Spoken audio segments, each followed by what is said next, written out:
Horns up and welcome to a brand new episode of Headbanger's Kitchen. Today I've got an extra special recipe for you guys. We're going to be cooking up some pulled pork. Yep, it's going to be soft, tender, moist and delicious, and trust me guys, this is going to be great. Nothing fancy, just a simple pulled pork recipe.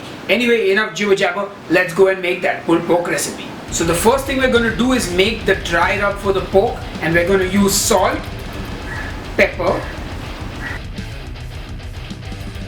paprika,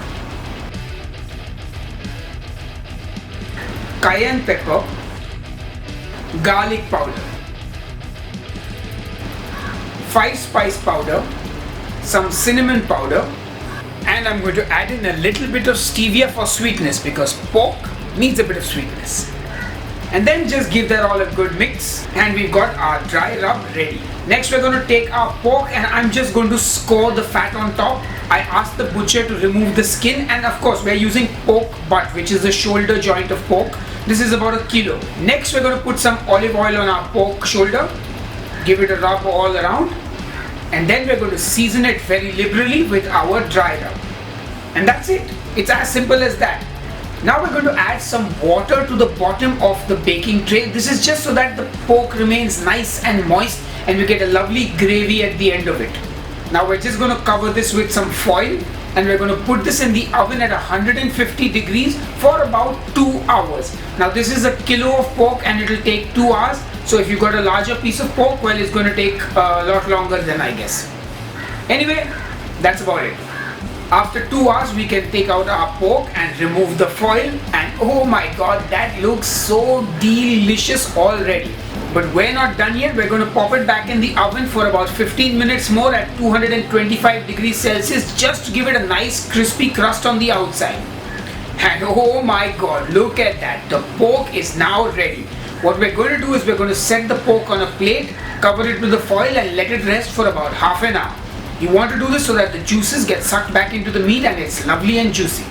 Now we're going to strain out all the liquid that is collected at the bottom of the pan. And if you can see, the fat separates from the gravy, and we're going to take out all that fat and keep it aside for use in the future. You can use this to fry your eggs, your chicken, anything. It's amazing. It's what we call gold in the kitchen. Anyway, once that's done, set it all aside. Now our pork is rested and it's time to see how it is. Oh yeah, it falls apart with just 2 forks. Oh my god, that meat looks tender and delicious. And our pulled pork is ready. And make sure you pour some of those pan juices on the pork just for that extra moistness. Hey guys, so it's time to taste the pulled pork, and I gotta say it's a rainy day in Mumbai today and the lighting has probably changed throughout the episode. It was quite difficult to film because it's late in the evening now, and I normally work when there's daylight, so anyway, time to taste this delicious pork. So yeah, let's see how it is. Oh. It's melt in the mouth. Oh my god, it is so juicy, and I love these little caramelized bits on the outside. Oh, it's incredible. And there's so much you can do with this. You can make it in a sandwich, you can use it in a pasta dish, you can eat it the way it is. You can reduce that stock that is made out of the drippings, if you saw it earlier.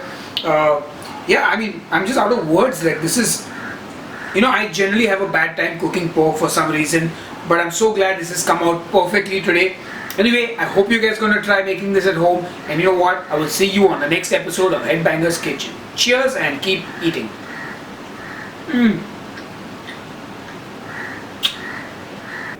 Hey guys, I hope you enjoyed that episode. Please click here and subscribe to the channel for more awesome keto recipes.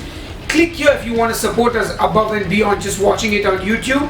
If you want to check out my music, click here, I've got a video for you. And if you just want some more food, click here and watch another Headbanger's Kitchen episode. Cheers.